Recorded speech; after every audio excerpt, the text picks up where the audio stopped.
Science of Persuasion. There are many ways you can persuade anyone. We are going to see one of the techniques today.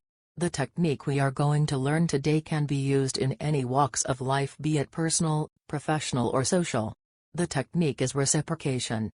A university professor tried a little experiment.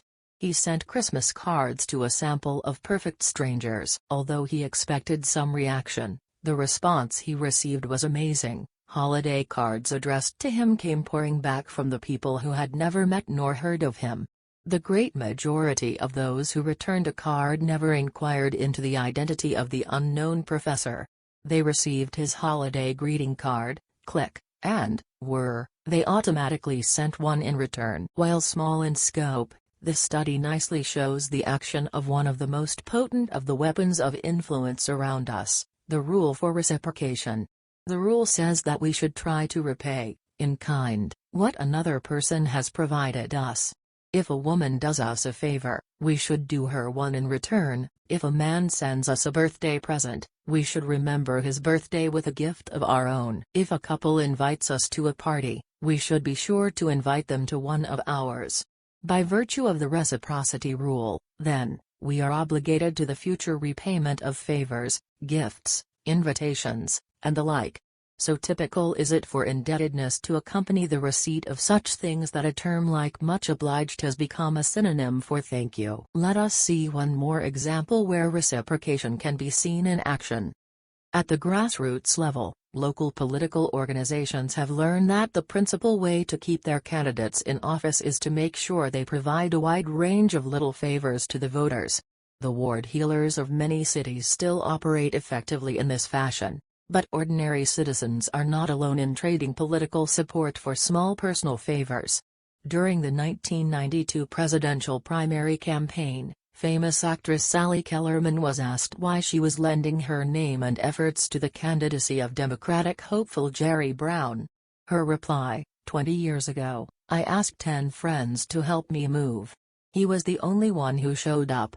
The rule enforces uninvited debts. One of the brilliant uses of reciprocation is shown in the following example. It is more subtle than the direct route of providing that person with a favor and then asking for one in return, yet in some ways it is more devastatingly effective than the straightforward approach. A personal experience I had a few years ago gave me first-hand evidence of just how well this compliance technique works.